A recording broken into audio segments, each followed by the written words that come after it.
My name is David Lawson, and I've been married to Grace for almost 24 years now. Our meeting was anything but conventional. It happened at a poetry reading in downtown Chicago. I wasn't the kind of guy you'd expect to see at such an event, but I ended up tagging along with my best friend, Jake, who had a serious crush on one of the performers. That's where I first laid eyes on Grace. She was standing toward the back, quietly sipping a latte, radiating a calm intensity. She wasn't one of the performers, but she immediately caught my attention.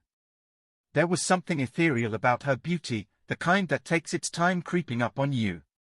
Her light brown hair, streaked with subtle highlights, was tied up in a loose bun, and her eyes, God, her eyes, were the warm color of honey. I had no clue back then, but I was about to fall into the sweetest trap of my life. A year later, we got married, and for the most part, our life together was blissful. We had 2 kids, Rebecca and Ethan, both of whom are now grown and have moved out of the house. Grace and I kept our relationship strong, at least by most standards. But everything began to shift after the kids left. All of a sudden, it was just the 2 of us again, and something about Grace seemed different. Initially, I chalked it up to empty nest syndrome. The kids had been her world, and now that they were gone, I figured she was just having trouble adjusting. But soon, her changes became impossible to ignore. She started going out late, wearing clothes I hadn't seen her in for years, tight dresses, plunging necklines, and stiletto heels. It was as if she was trying to reclaim some lost fragment of her youth, and I couldn't make sense of it. One night, she stumbled in close to 2 a.m., her scent a mix of unfamiliar perfume and alcohol. I tried to confront her, but she brushed me off with a dismissive laugh. "I'm just having fun, David. It's been so long since I felt this way." There was no warmth in her voice, just cold amusement. A knot formed in my stomach, but I didn't push it further. And then came the night that flipped my world upside down. Grace was getting ready to head out again, this time in a black dress that hugged her body like it had been custom-made for her. As she reached for her keys, I finally found the courage to ask her what was going on. "David, don't act like you don't know," she said, her eyes locking onto mine. "I've felt suffocated for years. No one man can fulfill everything a woman needs. I love you, but I need more. And it's time you faced that." I stood there, stunned, as she walked out without another word. Her statement echoed in my mind over and over, "No one man can fulfill all a woman's needs." It was like a punch I never saw coming. When Grace returned the next morning, I was still awake, waiting for her. I asked her, straight to the point, if she was seeing someone else. Her answer sent a chill down my spine. "David, I'm not seeing someone else," she replied, her voice calm, almost casual. "I'm seeing multiple people. I've been experimenting. I wanted to know what I was missing, and now I do." I wanted to scream, to demand how she could do this to me, to us. But all I could muster was a weak, "Why?" "Because you don't make me feel alive anymore," she said without a hint of remorse. "And I need to feel alive." The months that followed were a blur of confusion, anger, and pain. Grace no longer bothered hiding her affairs from me. In fact, she acted like it was perfectly normal, as if I should just accept it. She'd come and go as she pleased, with no regard for how much it was tearing me apart. I felt like an outsider in my own marriage. At first, I did nothing. I let her walk all over me because I didn't know how to fight back. I was still deeply in love with the woman I believed she once was, the woman who had been my partner, my confidant. But eventually, I had to accept that woman was gone, replaced by someone I hardly knew. One evening, I'd had enough. I told Grace that if she didn't stop what she was doing, we were finished. Her response? Predictable. She laughed, a cold, hollow sound that reverberated through the house. "David, you're never going to leave me." "I know you too well," she said with a smirk. "You wouldn't survive without me. And besides, if we divorce, I'll take half of everything. You'll be left with nothing. Do you really want to be a broke, lonely old man?" She was right about one thing: I didn't want to be alone. But she was wrong about something even more crucial: I wasn't the pushover she thought I was. That night, I called Jake. We hadn't been close in recent years, but we had one thing in common: we'd both been betrayed by the people we loved. He had gone through a nasty divorce a few years earlier, and he'd learned a lot from it. I needed his help. Grace's arrogance would be her downfall. She never saw it coming.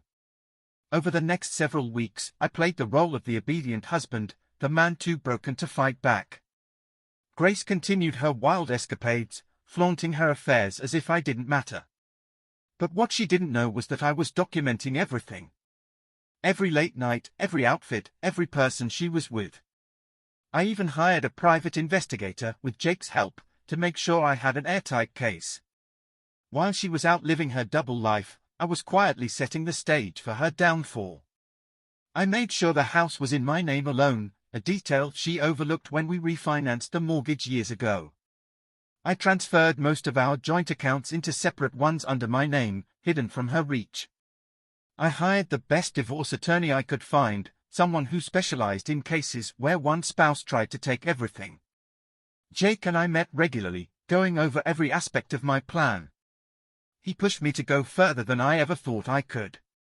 "She thinks you're weak," he'd say, his voice hard with determination. "But once this is done, she'll regret ever underestimating you." He was right. I wasn't weak, I was patient.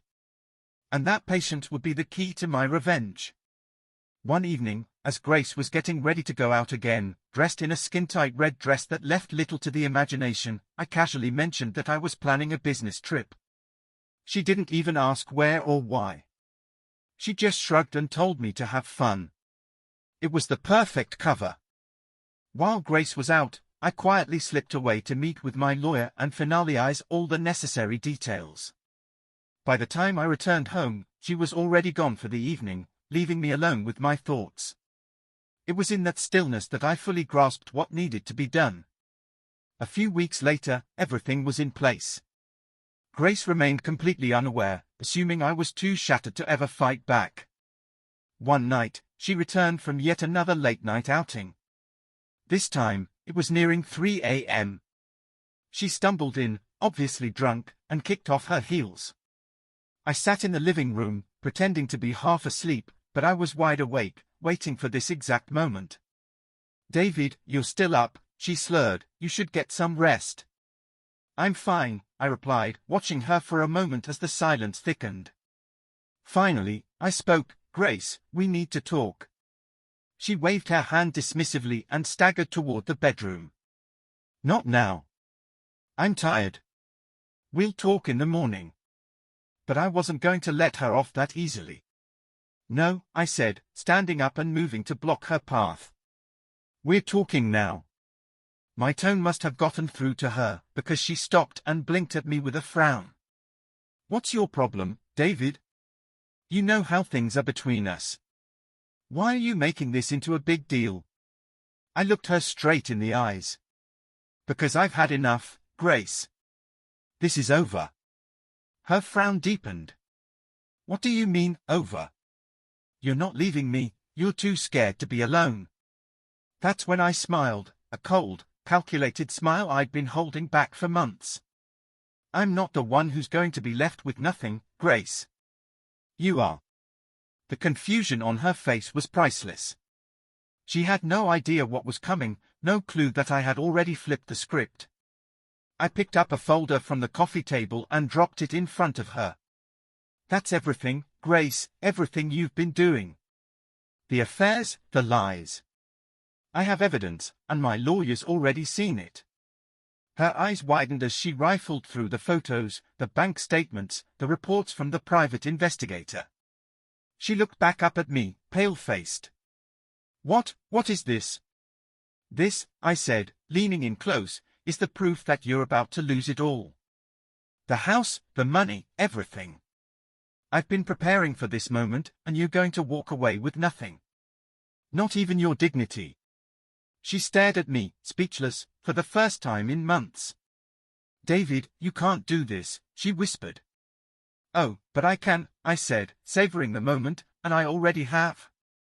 For a long time, she stood there silently, her eyes darting between the papers and me, trying to make sense of it all.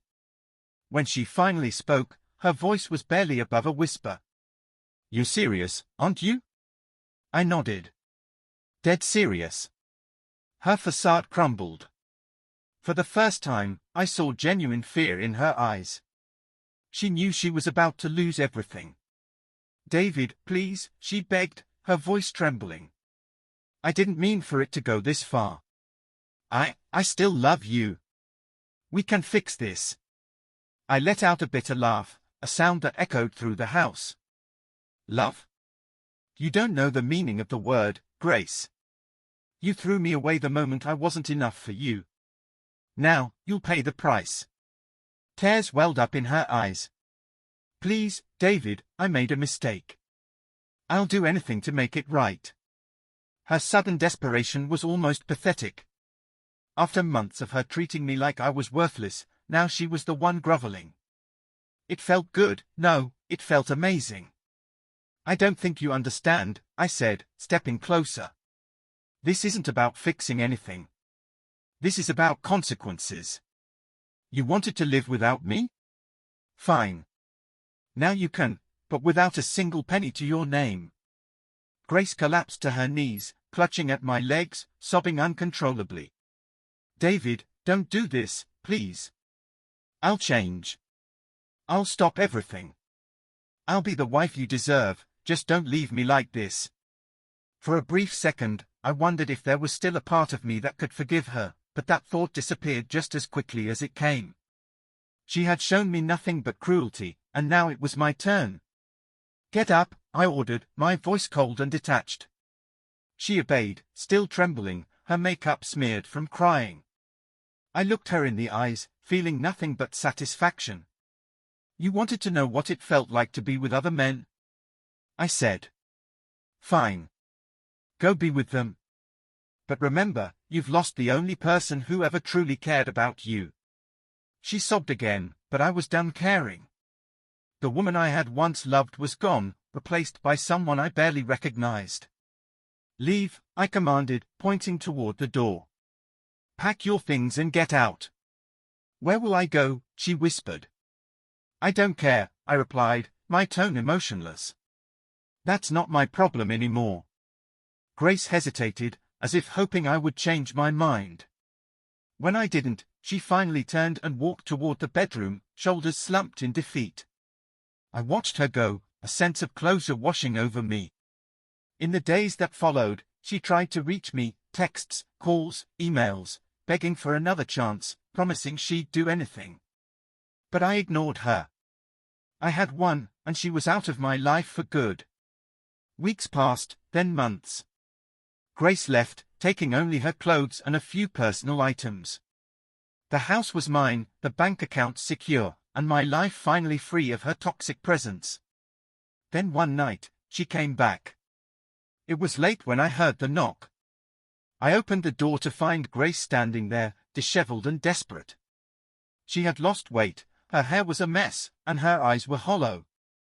"David, please," she whispered. "I have nowhere else to go." I stared at her, considering her words. She was utterly broken, defeated. This was the same woman who had once told me I wasn't enough for her, and now she was begging to come back. A twisted idea formed in my mind. I could have told her to leave, that she wasn't welcome anymore, but instead, I smiled. "Fine," I said. "You can stay." Her face lit up with hope, but I wasn't done. "But there are rules," I added. "Anything," she said eagerly, "I'll do anything." I stepped closer, my voice low and firm. "You belong to me now, Grace. You do what I say, when I say it. No questions, no complaints. You wanted to know what it was like to be with other men? Now you'll know what it feels like to be at my mercy." Her eyes widened, but she didn't protest. She knew she had no other choice. And so, Grace became a shadow of the woman I once loved, bound to my will. She cooked, cleaned, and served me in every way. I used her body whenever I pleased. Was it cruel? Perhaps. But after everything she had put me through, it felt like justice.